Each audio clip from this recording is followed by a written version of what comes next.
हमारी कहानी है। बहू, तुझे तेरी जैसी भाभी मिली है। बहू, क्या हुआ? आज जब तुम्हारे मायके में वही हो रहा है तो तुम्हें बुरा लग रहा है। तुम भी तो यहाँ पर यही सब करती थी। सब तुम्हें तुम्हारी जैसी ही भाभी मिल गई तो तुम्हें रोना आ रहा है। सुधा जी ने मन की भड़ास आज निकालते हुए बोली, मम्मी क्या बोल रही हो आप? यह कोई वक्त है इस तरह की बात करने का? वो पहले से ही परेशान है और ऊपर से आप ऐसी बातें बोल रही हो। बेटे, मनान ने सुधा जी से कहा, क्यों बेटा, इसमें गलत क्या है? बात तो वक्त पर ही किया जाता है तो ही समझ में आता है।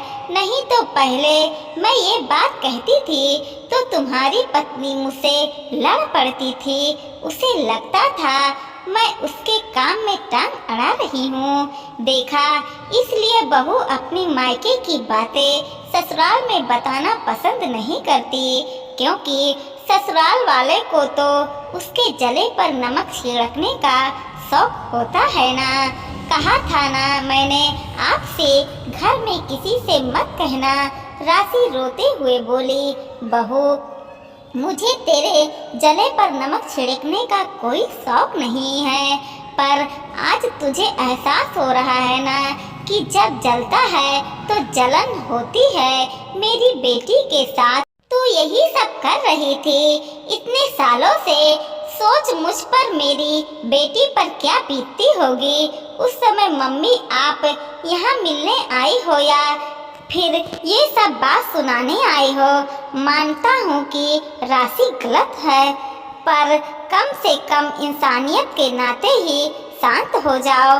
मनान हाथ जोड़ते हुए बोला, शांत तो ही हूँ, इतना दिन से सही है। इंसान को अपने कर्मों का सजा इसी धरती पर भुगतना पड़ता है। आज इसके कर्म इसके सामने आ रहे हैं तो मैं कौन होती हूँ कुछ कहने वाली?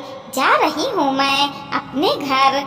मैं तो सिर्फ ये कहने आई थी कि मानसी की सरकारी नौकरी लग गई है। इसी उपलक्ष्य में उसकी सास ने छोटा सा पूजन का कार्यक्रम रखा है, तुम्हें भी बुलाया है।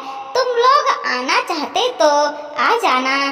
कह कर के सुधा जी वहाँ से रवाना हो गई, पर मानसी की नौकरी लग गई यह सुन करके राशि के आंसू जहाँ थे वहीं रुक गए। खुद मनान भी हैरान होकर मम्मी को जाते हुए देखता रहा।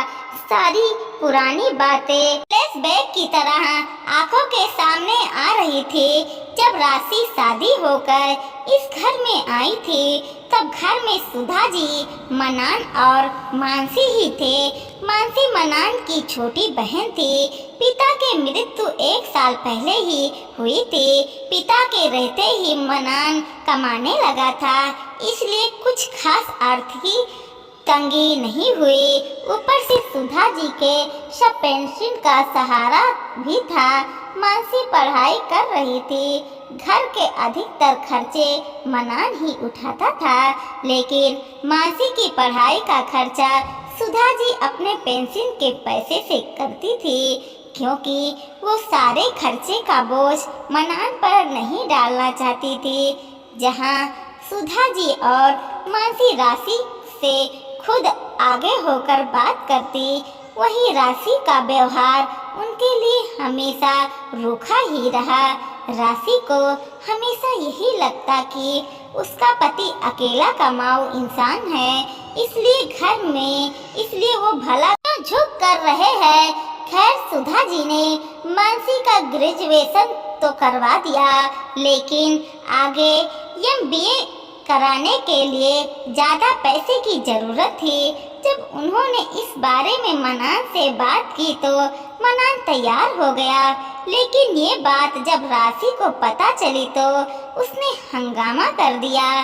सारा पैसा बस बहन पर लुटा दो, हमारे भी खर्चे हैं। अभी अभी एक छोटी बेटी के पिता बने हो, उसके भविष्य के लिए कुछ तो रखोगे या नहीं रखोगे? अब तक तो पढ़ा दिया, इतना ही काफ़ी है। जब किसी सामूहिक सम्मेलन में उसकी शादी करा दो। मेरे पास फूटी कौड़ी नहीं है। उस पर खर्चा करने के लिए राशि को सबने समझाने की कोशिश की, लेकिन वो नहीं मानी और जा करके अपनी मायके बैठ गई। लेकिन उसके मायके वालों ने उसे समझाने की जगह उसी का साथ दिया। जब 3 महीने तक वो मायके में ही रही तो आखिरकार सुधा जी ने मानसी की शादी के लिए तैयार हो गए। आखिरकार मानसी की शादी करनी पड़ी। ठीक ठाक सा लड़का देख करके मानसी की शादी कर दी गई। लेकिन शादी के कुछ दिन बाद ही एक एक्सीडेंट में उसके ससुर जी की मृत्यु हो गई। साथ ही पति को भी काफी चोट आई। इस कारण से वो बिस्तर पर आ गया था। वो तो उसकी सास समझदार थी, जो लोगों के कहने के बावजूद भी उन्होंने मानसी को मनहूस करार नहीं दिया। पर घर की स्थिति को देखते हुए मानसी ने एक स्कूल ज्वाइन कर ली, जिसमें उसकी सास ने उसका पूरा सहयोग किया। मानसी की ऐसी स्थिति के बावजूद भी उसका मायके आना राशि को पसंद नहीं था। जब भी वो उसके मायके आती, राशि हमेशा सुधा जी के आसपास ही घूमती रहती। उसे लगता कि सुधा जी पता नहीं क्या क्या मानसी को दे देंगी, और वो अपनी इसी साधारण से इतनी ज्यादा ग्रसित हो चुकी थी कि वो किसी के सामने क्या बोल रही है उसे यह भी नहीं होश रहता था। एक तरह से कह सकते हैं कि उसके मन में मानसी के लिए नफरत भर चुकी थी, और इस कारण वो सुधा जी को भी 10 बातें सुना देती थी। लेकिन रक्षाबंधन के दिन तो हद ही हो गई। वो सुबह सुबह ही मनान को अपने साथ मायके ले गई और किसी न किसी बहाने से उसे मायके ही रोक कर रखा। जब शाम को वापस आई तो बीमारी का बहाना कर बिस्तर पर लेट गई। इधर मानसी सुबह से भूखी थी। ये देख करके उसकी सास मानसी को अपने साथ लेकर के उसके मायके आ गई, ताकि मानसी मनान को राखी बांध सके। लेकिन ये देख करके राशि ज्यादा चिढ़ गई। अरे ऐसी क्या धन की भूख थी जो लेने के लिए रात को ही चली आई। बहू, क्या बदतमीजी है, ये कैसी बातें कर रही हो तुम? तुझे दिख नहीं रहा है मानसी अपनी सास के साथ आई हुई है? कम से कम तमीज से तो बोल। सुधा जी ने कहा तो राशि चिढ़ कर बोली, मम्मी जी आप तो चुप ही रहिए। पता नहीं हमारे पीठ पीछे क्या क्या चुरा कर आप अपनी बेटी को दे रही हो। बस कर बहू, तू मुझे पर चोरी का इल्जाम लगा रही है। मैं अपनी बेटी को देती हूँ तो अपनी पेंशन से देती हूँ, तुमसे कुछ नहीं लेती। वाह मम्मी जी, आपका बड़ा अच्छा है। खर्चा हमारे करो और पेंशन के पैसे बेटी को दे दो। इतना ही शौक है बेटी को देने का तो उसी के साथ क्यों नहीं चली जाती हो? मैं क्या जाऊं यहाँ से, ये घर मेरा है।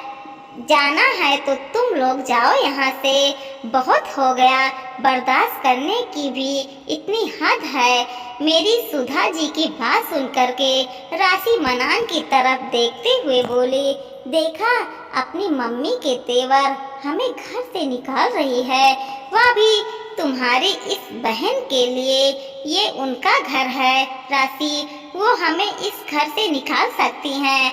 और रही बात बहन की तो वो भी बराबर की हिस्सेदार है। अचानक मनान ने कहा तो राशि चुप हो गई। लेकिन उस दिन के बाद उसने अलग रहने की जिद कर ली और कुछ दिन बाद वो दोनों घर छोड़कर ही मनान के 2 कमरे किराए पर ले लिया। पिछले 4 साल से वो लोग अलग रह रहे थे। ना ही अब कोई रोकने टोकने वाला था और ना ही कुछ और। जब चाहती वो मायके चली जाती। लेकिन अभी कुछ महीने पहले ही उसके भाई की शादी हुई थी और जब उसकी हालत भी वैसी ही थी, उसकी भाभी को भी यही लगता कि सास चोरी चुप्पे नंद का घर भर रही है। और आज इसी बात को लेकर के उसने राशि को बहुत कुछ सुना दिया। राशि घर पर आकर रो रही थी और मनान उसे चुप करा रहा था कि तभी सुधा जी मानसी की सरकारी नौकरी की खबर लेकर उसके घर पर आई हुई थी और तभी ये सारे बातचीत हुई। मनान ने राशि की तरफ देखा और कहा, मैं मानसी के घर जाऊंगा। अगर तुम्हें चलना है तो मानसी के घर चल सकती हो, लेकिन चलना है तो शांति पूर्वक चलना। मेरी बहन ने बहुत कुछ भुगता है और जा करके उसके कोई ढंग के दिन आए हैं। आज उसका पति अपने पैरों पर खड़ा हो चुका है और जब वो खुद सरकारी नौकरी में लग चुकी है, लेकिन इस बार राशि ने इनकार नहीं किया। वो मानसी के घर भी गई और शांतिपूर्वक सबसे मिली भी, लेकिन जो मन की गांठ थी वो तो कभी खुल भी नहीं पाई।